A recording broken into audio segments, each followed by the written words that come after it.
प्यारी साध संगत जी, बड़े प्रेम और सत्कार से कहना है, धन निरंकार जी। गुरु बिन ज्ञान न उपजे, मिटे न मन अंधियार। सतगुरु कृपा जब होए तो खुल जाए अंतर द्वार। प्यारी साध संगत जी, हम सब जीवन में शांति, प्रेम और सच्चे सुख की खोज में है। कोई तीर्थों में ढूंढता है, कोई ग्रंथों में, कोई कर्म कांडों में। लेकिन जब तक जीवन में सतगुरु का प्रकाश नहीं आता, तब तक ज्ञान केवल शब्द बना रहता है। जिस क्षण सतगुरु कृपा करके निरंकार का बोध करा देता है, उसी क्षण जीवन का दृष्टिकोण बदल जाता है। आज हम इसी सत्य पर चिंतन करेंगे कि क्यों सतगुरु केवल एक मार्गदर्शक नहीं, बल्कि जीवन का प्रकाश है। धन निरंकार जी। महात्मा जी, मन में एक गहरी जिज्ञासा उठती है। हम बचपन से पूजा पाठ करते आए, व्रत रखते हैं, तीर्थों पर जाते हैं, धार्मिक ग्रंथ पढ़ते हैं, फिर भी भीतर कहीं ना कहीं खालीपन बना रहता है। कभी कभी लगता है कि शब्द बहुत हैं पर अनुभव कम है। ज्ञान सुनते हैं पर वो जीवन का हिस्सा नहीं बन पाता। मन परिस्थिति आने पर फिर डगमगा जाता है। क्या कारण है कि इतनी साधना के बाद भी स्थिरता नहीं आती? क्या केवल पढ़ लेने से ज्ञान हो जाता है या कुछ और भी आवश्यक है? अगर परमात्मा सर्वव्यापी है तो हम उसे अनुभव क्यों नहीं कर पाते? कृपया स्पष्ट करें कि वास्तविक ज्ञान क्या है और उसे पाने का सही मार्ग क्या है। साध संगत जी, धन निरंकार जी, आपने बहुत सुंदर प्रश्न रखा। देखो जी, जानकारी और ज्ञान में अंतर है। जानकारी बाहर से आती है, ज्ञान भीतर से जागता है। शास्त्र दिशा दिखाते हैं, पर चलने की शक्ति सतगुरु देता है। जैसे नक्शा हाथ में हो लेकिन रास्ता न समझ आए तो मंजिल नहीं मिलती। सतगुरु वो मार्गदर्शक है जो निराकार का साक्षात बोध करा देता है। जब तक परमात्मा केवल विचार है, तब तक स्थिरता नहीं आती। जब वो अनुभव बनता है, तब जीवन बदलता है। गुरु अंधकार हटाता है, नया प्रकाश नहीं बनाता। प्रकाश तो पहले से है, वो केवल पर्दा हटाता है। इसलिए कहा गया, गुरु बिना ज्ञान अधूरा है। महात्मा जी, यदि मनुष्य सच्चे मन से भक्ति करे, ध्यान लगाए, अच्छे कर्म करे, तो क्या वो अपने प्रयास से परमात्मा को नहीं जान सकता? क्या हर हाल में सद्गुरु आवश्यक है? कई लोग कहते हैं कि भगवान दिल में है, तो फिर किसी मध्यस्थ की क्या आवश्यकता? हम सीधे उसी से प्रार्थना करें, वही काफी है। क्या ये विचार गलत है? कृपया स्पष्ट करें। प्यारी साध संगत जी, प्रयास आवश्यक है, पर दिशा के बिना प्रयास भटक सकता है। मान लो कोई विद्यार्थी स्वयं पढ़ता है, पर कठिन विषय में शिक्षक की सहायता लेता है, तब समझ गहरी होती है। परमात्मा सूक्ष्म है, मन स्थूल है। सद्गुरु मन और निरंकार के बीच सेतु बनता है।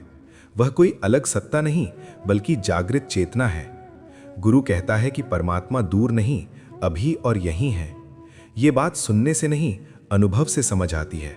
सद्गुरु अनुभव देता है, इसलिए स्वयं प्रयास भी जरूरी है और सद्गुरु का मार्गदर्शन भी। महात्मा जी, निराकार को समझना कठिन लगता है, मन साकार को जल्दी पकड़ता है। क्या इसी कारण सद्गुरु का साकार रूप आवश्यक होता है? बिल्कुल जी, मन दृश्य पर टिकता है। निराकार व्यापक है, पर मन उसे पकड़ नहीं पाता।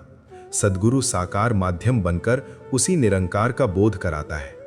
जैसे हवा दिखती नहीं, पर पंखा चलने से अनुभव होती है। सद्गुरु हमें बताता है कि ये शरीर नहीं, चेतना है जो सब में एक है। वह किसी पूजा की वस्तु नहीं, बल्कि जागृति का माध्यम है। साकार के माध्यम से निराकार की पहचान होती है। यही सद्गुरु की महिमा है। कई लोग बाहरी कर्मकांड को ही धर्म मानते हैं। क्या वही सच्चा ज्ञान है? कर्मकांड यदि समझ के बिना हो तो केवल परंपरा रह जाता है। ज्ञान जागृति है।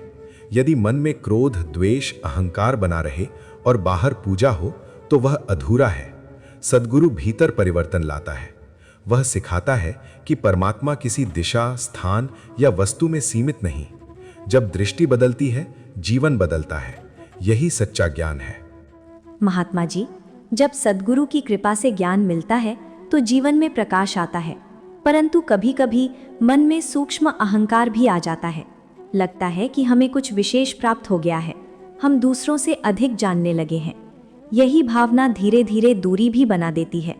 सेवा करते हुए भी भीतर मैं कर रहा हूं का भाव आ जाता है।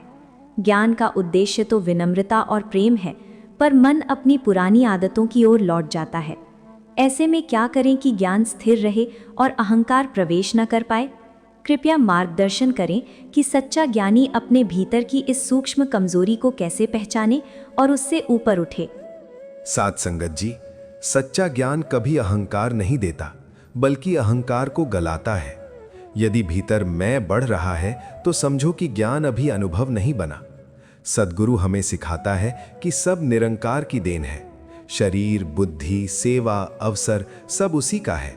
जब ये भाव गहरा होता है तब कर्तापन समाप्त होने लगता है।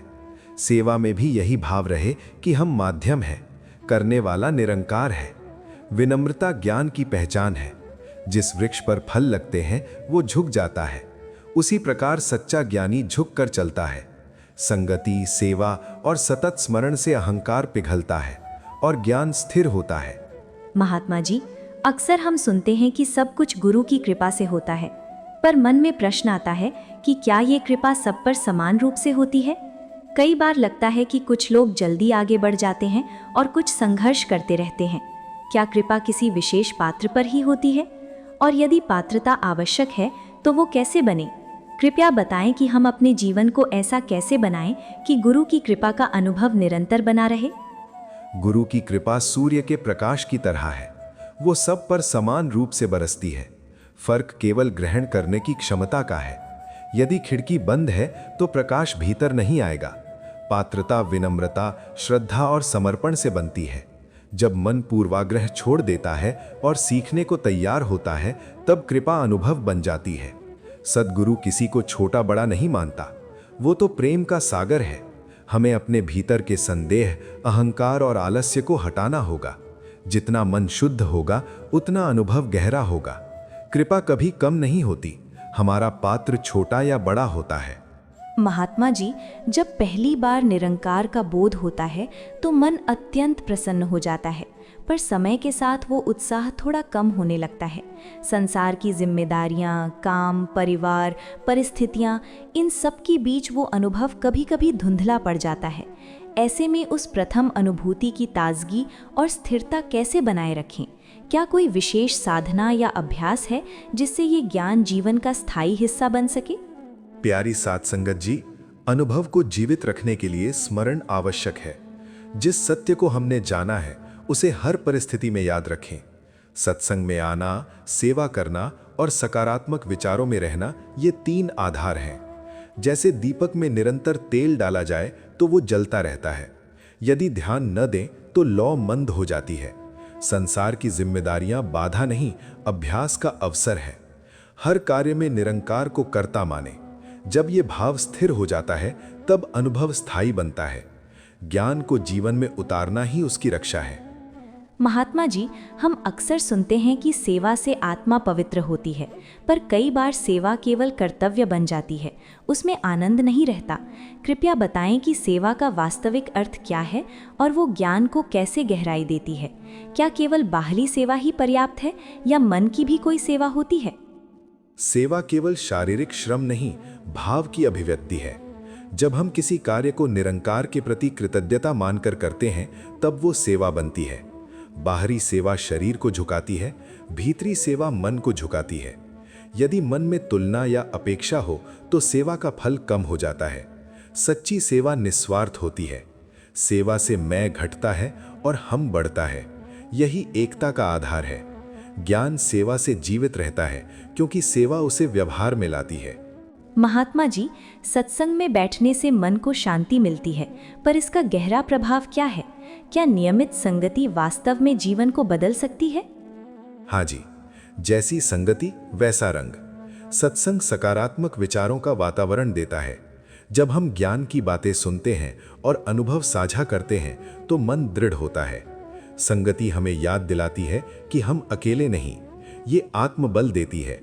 सत्संग मन की दिशा बदल देता है।